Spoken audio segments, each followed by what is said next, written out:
All right, sounds good. I'll go ahead and call to order then Thursday, July 8th, 2021 Watertown City Plan Commission meeting. Can I get a roll call? Yes. Dolly. Here. Hanson. Here. Aletsky. Here. Dargis Johnson. Here. Spire. Here. And Culhane, Brink, Ford, and Kays are absent. We have a quorum. All right, thank you, Brandy. Item 3 on the agenda is the invitation for public comments participants submittal. I don't see anybody online, but if anybody's in the room there to sign up, we'll have time at the end of the agenda. Is anybody in the room? No. Nobody. Okay. And moving on to item 4, the approval of the agenda. Can I get a motion for approval? I'll make that motion. We have a motion. Do I have a second? I'll second. Any discussion on the agenda before we take a vote? Okay, we'll vote on that motion. Okay. Dolly. Yes? Hanson. Yes. Aletsky. Yes. Dargis Johnson. Yes. Spire. Yes. Okay, agenda's approved. Moving on to item 5 on the agenda is the approval from the minutes of the June 24th, 2021 meeting. I'll make that motion to approve the minutes. Second. A motion and a second. Any discussion on those minutes before we approve? Okay, we'll take a roll call vote. Dolly. Yes? Hanson. Yes. Aletsky. Yes. Dargis Johnson. Yes. Spire. Yes. Okay, those minutes are approved. Moving on to item 6A on the regular agenda is consideration for resolution 2021-31. Brandy? Yes, thank you, Blake. So this is a zoning text amendment to Chapter 2405, General Requirements and Design Standards of the Revised Ordinances of the City of Watertown. And so Title 24 is our subdivision of land ordinance. And if you guys recall, late last year, we brought an amendment forward to Chapter 2406, which is the subdivision procedure. And now this is a minor amendment to 2405 because we noticed we had conflicting language in regards to what is being shown and required on plats. And so when we amended Chapter 2406, we added language, and I'll show you, I'm going to walk you through where it, like, how it is in the ordinance today. So the plat requirements within 2406. I'm not, sorry, Brandy, I'm not sure if it's just me, but the share is really blurry. So I don't know if we're capturing it that way on the video. Yeah, it's kind of coming through now. It might be just a I'll just, momentary maybe I just discrepancy. need to zoom in. Yep, that'll work. Thank you. Okay, yep, sorry about that. Thanks for letting me know. So 2406.16 for plat requirements, we did add language that was not in there before because we felt this was the appropriate place for when somebody is trying to meet the plat requirements, that this be in this section instead of 2405. So we put here that for properties within the special flood hazard area, reference the effective flood insurance rate map, the firm date, the community, and panel number. So, and that I did discuss with FEMA and our CRS specialists to make sure that we're in compliance with everything, because the inconsistency came in 2405. And so then it was under areas subject to periodic inundation, which when you're looking at plat requirements, it's not necessarily where you would look. So then we have in here under 2, development review in flood zones. It says right here, if a subdivision proposal or other proposed new development is within a flood-prone area, the floodway and floodplain shall be shown on the plat and elevations must be shown. So that's where basically they're saying that it doesn't say boundary necessarily, but it just is inconsistent, and it's saying that you need something on the plat. So we just want to strike that language and then rely on what we have already added to Chapter 2406 for what is being shown on the plat. And then also just striking that such development would be allowed by the zoning ordinance, because that's also a kind of a random bit of information in this section. So that's Title 21 stuff more so, but we already have that in 2406 for the subdivision process. So all of the concept plan, the prelim plan, all of that the zoning would also conform to our comprehensive land use plan. So that's covered, and I just thought it was unnecessary in this section. So with that, I'll open it up for questions.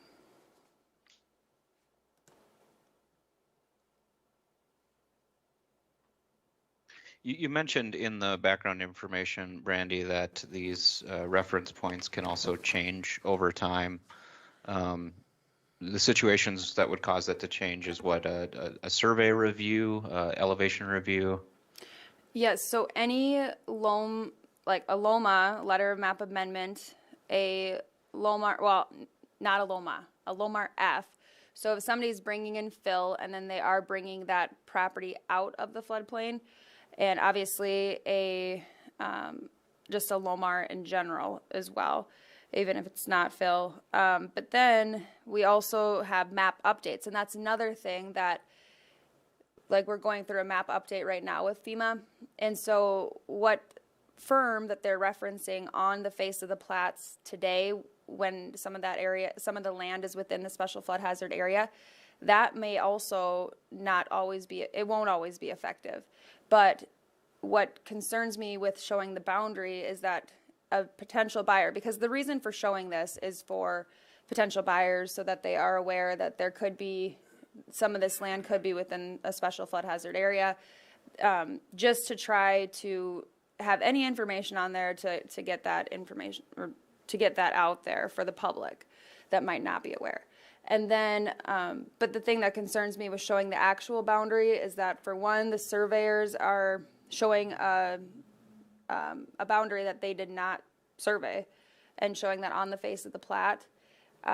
With the Willow Creek watershed, we have multiple, we have the Willow Creek study, and then we also have FEMA's A-zone designation, so there's discrepancy between which floodplain boundary do they show. And so what we did, like the Lakes of Willow Creek that was just approved, we had them reference both documents. So, so that it was out there, and then somebody would know to call and then say that the maps were also updated by the time somebody does call. We would be able to tell them that. So it's just more of a guidance to reach out and find more information out, instead of just assuming that this is the boundary that you're seeing on the plat, because it might have changed. And especially with, if we're using the Lakes of Willow Creek, for example, they are planning on bringing in fill, so then they will take a lot of those properties out of the floodplain. So then on these new flood maps, the ones that have the LOMA where they brought their property up, like at Lake Compesca and, all over town, so that will be designated not in flood zone A then on the maps. So when an actual LOMA or LOMAR F, or any LOM C, any map change, they don't update the maps, because they do happen. No, what I'm saying on the new maps that they're doing now, that anybody between 2009 and whenever the new map is done, and they get the LOMAs and they send it in, and so everything is fine there. On these new maps, then they won't be in the Zone A. Yes. They'll be in the Zone C. Okay. Yep, Zone A, the AE zone. Yeah. Yep. So we should have the actual elevation, floodplain elevation established with the new maps. Yeah, for any A zones, then we already have that for a lot of, many parts of town. We already are within the AE zone, we do have the elevations. But any areas that were A or AO, then we are getting AE, which is the elevations then. So that will be helpful. So they'll be in Zone C or whatever. They won't That's be in X. the Zone A. Yeah, X. Yeah. And they might not be an X at all. It just depends on where their elevations are, and when FEMA reviewed. But it won't be in the zone. where they have to get the flood insurance. Right. Okay. Yep. And that is the AE zone, the 100-year floodplain. Well, I would say sometime in 2022, but we need to receive the preliminary maps from FEMA still, which was supposed to be early 2021. So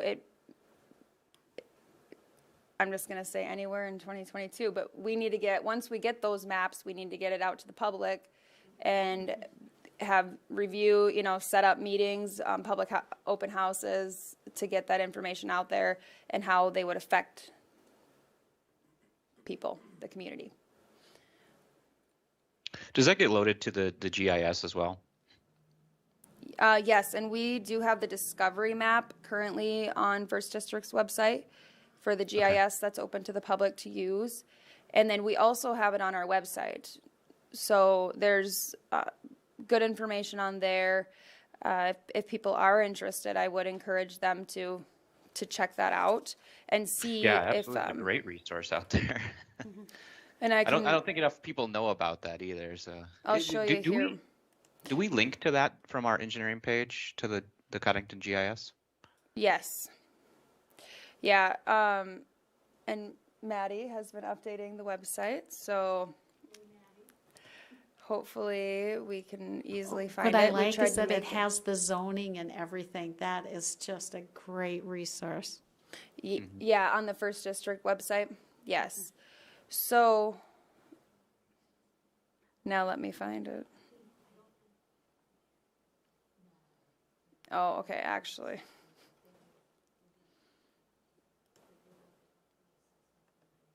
So then if you go to engineering, actually, we have it under there, departments, public works, and then engineering. And then if you go floodplain information, and then we have our current firms, and then the additional information. Okay, we used to have the Discovery map on here. Is it under the maps section? We've got the navigation over to the left.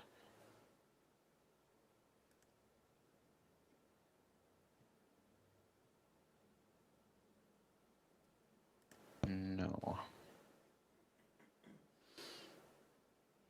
Okay. Yeah, well, we'll certainly look into that and see if we can get that put up. Again, it's preliminary. It's not finalized per se, but we do have a bit of confidence. FEMA has let us know it is fine to release the data to the public. So, Okay. So it is on the website, and you just have to search Discovery. And then, but we will link it back to this page as well.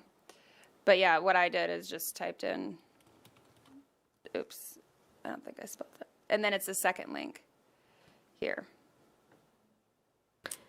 So that'll get, and then, but we will get that link fixed. So FEMA requires to be built out of flood zone, right? Or is that a city ordinance? That is a FEMA requirement and city ordinance. We adopted it. And then we have a higher standard as the city that you have the 1 foot freeboard. So FEMA says that you have to be above the base flood elevation. We say that you have to be an additional foot. And do we, or do they, anybody dictate on basement then?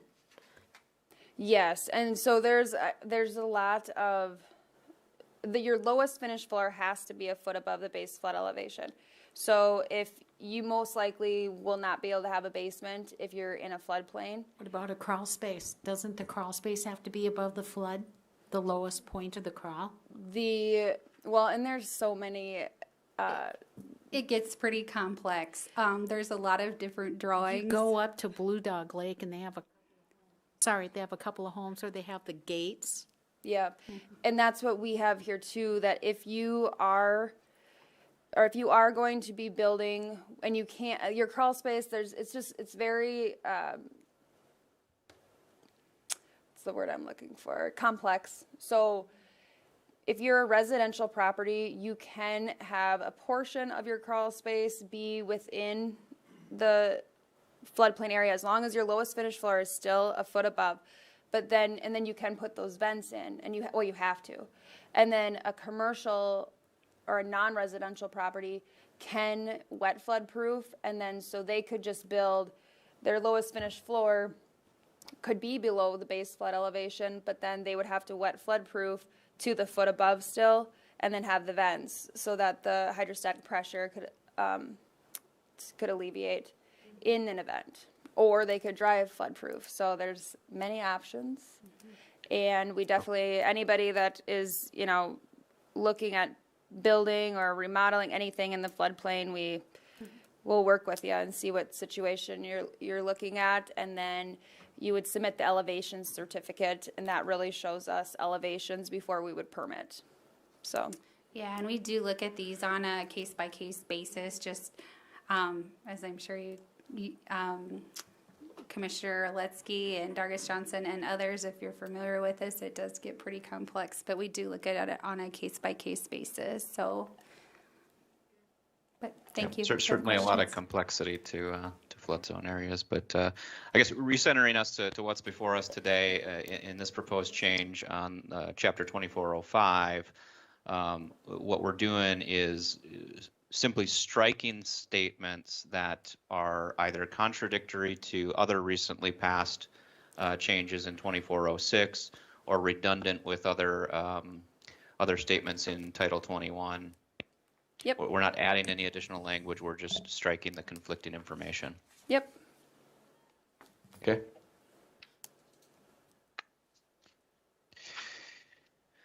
Any additional questions or discussion from the board?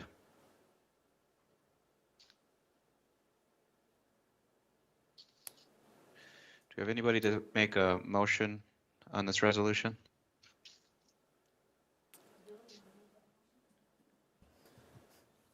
Yeah, I make a motion to approve this resolution as submitted.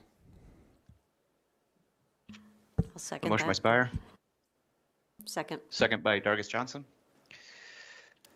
Any additional discussion before we take a vote? All right, we'll do a roll call vote. All right, Spire, Yes. Dargis Johnson, Yes. Oletsky, Yes. Hanson, Yes. Dolly. Yes. Okay, that resolution passes. Moving on to 7, which is open public comments. I don't think there was anybody there to speak. Nobody on Teams. Any new business? None that I have. Any from the board? No. Any old business? None that I have again. And none from, they're shaking their heads, no. All right, any reason for executive session? No. All right, then I will take a motion for adjournment. I'll make a motion to adjourn. I'll second. All in favor? Say aye. Aye. Any opposed? All right, we're adjourned. Appreciate the time, everyone.